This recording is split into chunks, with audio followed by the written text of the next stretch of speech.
सभी भाई बहनों को जय मसीह। जब राहेल ने देखा कि याकूब के लिए मुझसे कोई संतान नहीं होती, तब वह अपनी बहन से डाह करने लगी और याकूब से कहा, मुझे भी संतान दे, नहीं तो मैं मर जाऊंगी। तब याकूब ने राहेल से क्रोधित होकर कहा, क्या मैं परमेश्वर हूँ? तेरी कोख तो उसी ने बंद कर रखी है। राहेल ने कहा, अच्छा, मेरी दासी बिल्हा हाजिर है, उसी के पास जा, वह मेरे घुटनों पर जनेगी और उसके द्वारा मेरा भी घर बसेगा। तब उसने उसे अपनी दासी बिल्हा को दिया कि वह उसकी पत्नी हो, और याकूब उसके पास गया और बिल्हा गर्भवती हुई और याकूब से उसके एक पुत्र उत्पन्न हुआ। तब राहेल ने कहा, परमेश्वर ने मेरा न्याय चुकाया और मेरी सुनकर मुझे एक पुत्र दिया। इसीलिए उसने उसका नाम दान रखा। राहेल की दासी बिल्हा फिर गर्भवती हुई और याकूब से एक पुत्र और उत्पन्न हुआ। तब राहेल ने कहा, मैंने अपनी बहन के साथ बड़े बल से लिपट कर मल्लयुद्ध किया और अब जीत गई।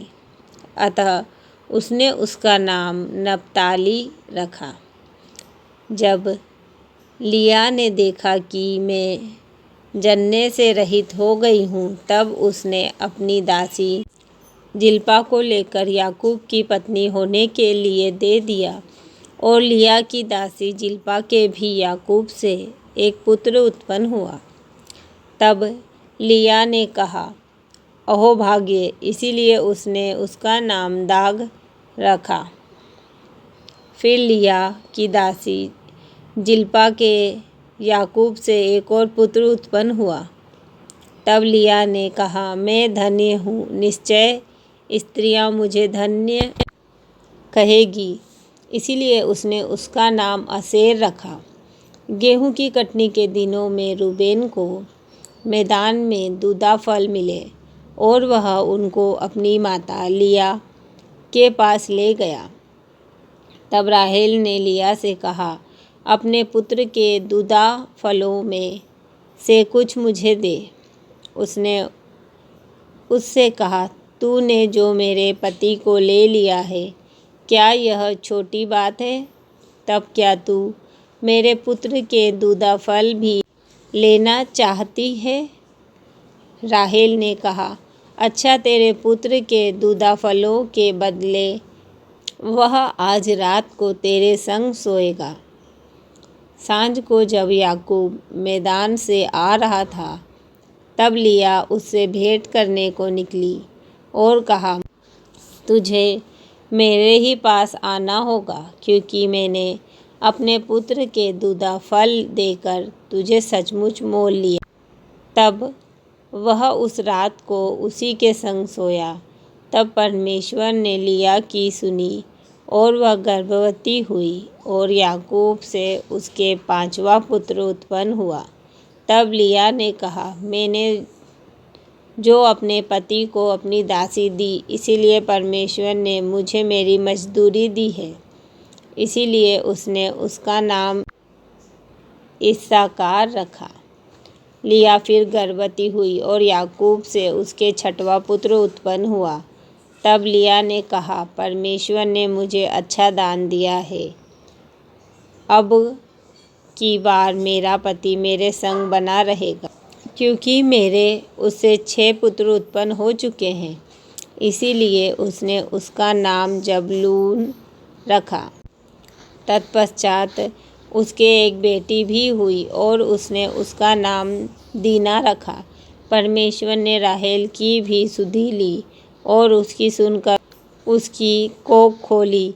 इसलिए वह गर्भवती हुई और उसने एक पुत्र को जन्म दिया। तब उसने कहा, परमेश्वर ने मेरी नामधराई को दूर कर दिया है। इसीलिए उसने यह कहकर उसका नाम यूसुफ रखा, परमेश्वर मुझे एक पुत्र और भी देगा। जब राहेल से यूसुफ उत्पन्न हुआ, तब याकूब ने लाबान से कहा, मुझे विदा कर कि मैं अपने देश और स्थान को जाऊं।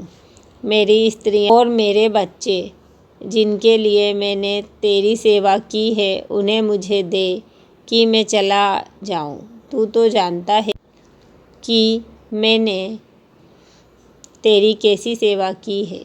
लाबान ने उससे कहा, यदि तेरी दृष्टि में मैंने अनुग्रह पाया है तो यहीं रह जा, क्योंकि मैंने अनुभव से जान लिया है कि यहोवा ने तेरे कारण से मुझे आशीष दी है। फिर उसने कहा, तू ठीक बता कि मैं तुझको क्या दूं, और मैं उसे दूंगा। उसने उससे कहा, तू जानता है कि मैंने तेरी कैसी सेवा की और तेरे पशु मेरे पास किस प्रकार से रहे। मेरे आने से पहले वे कितने थे और अब कितने हो गए हैं, और यहोवा ने मेरे आने पर तुझे आशीष दी है, पर मैं अपने घर का काम कब करने पाऊंगा। उसने फिर कहा, मैं तुझे क्या दूं? याकूब ने कहा, तू मुझे कुछ ना दे। यदि तू मेरे लिए एक काम करे तो मैं फिर तेरी भेड़ बकरियों को चराऊंगा और उनकी रक्षा करूंगा। मैं आज तेरी सब भेड़ बकरियों के बीच होकर निकलूंगा, और जो भेड़ या बकरी चित्ती वाली और चितकबरी हो, और जो भेड़ काली हो, और जो बकरी चितकबरी और चित्ती वाली हो, उसे मैं अलग कर रखूँगा, और मेरी मजदूरी में वही ठहरेगी। और जब आगे को मेरी मजदूरी की चर्चा तेरे सामने चले, तब धर्म की यही साक्षी होगी, अर्थात बकरियों में से जो कोई ना चित्ती वाली ना चितकबरी हो, और भेड़ों में से जो कोई काली ना हो, यदि मेरे पास निकले तो चोरी की ठहरेगी। तब लाबान ने कहा, तेरे कहने के अनुसार हो। अतः उसने उसी दिन सब धारी वाले और चितकबरे बकरों और सब चित्ती वाली और सब चितकबरी बकरियों को, अर्थात जिसमें कुछ उजलापन था, उनको और सब काली भेड़ों को भी अलग करके अपने पुत्रों के हाथ सौंप दिया। और उसने अपने और याकूब के बीच में 3 दिन के मार्ग का अंतर ठहराया, और याकूब लाबान की भेड़ बकरियों को चराने लगा। तब याकूब ने चिनार और बादाम और अमोन वृक्षों की हरी हरी झाड़ियाँ लेकर उनके छिलके कहीं कहीं छील के उन्हें झाड़ीदार बना दिया, ऐसी कि उन झाड़ियों की सफ़ेदी दिखाई देने लगी। तब छिली हुई छड़ियों को भेड़ बकरियों के सामने उनके पानी पीने के कटोरों में खड़ा किया, और जब वे पानी पीने के लिए आई तब नाभिन हो गई। झाड़ियों के सामने नाभिन होकर भेड़ बकरियां धारी वाले, चित्ती वाले और चितकबरे बच्चे जनी। तब याकूब ने भेड़ों के बच्चों को अलग अलग किया, और लाबान की भेड़ बकरियों के मुँह को चित्ती वाले और सब काले बच्चों की ओर कर दिया, और अपने झुंडों को उसने अलग रखा और लाबान की भेड़ बकरियों से मिलने ना दिया। और जब जब बलवन्त भेड़ बकरियां गाभिन होती थी, तब तब याकूब उन छड़ियों को कटोतों में उनके सामने रख देता था, जिससे वे छड़ियों को देखती हुई गाभिन हो जाए। पर जब निर्बल भेड़ बकरियां गाभिन होती थी, तब वह उन्हें उनके आगे नहीं रखता था। इससे निर्बल लाबान की रही, और बलवन्त याकूब की हो गई। इस प्रकार वह पुरुष अत्यंत धनाढ्य हो गया, और उसके बहुत सी भेड़ बकरियां और दासियां और दास और ऊँट और गधे हो गए। आमीन।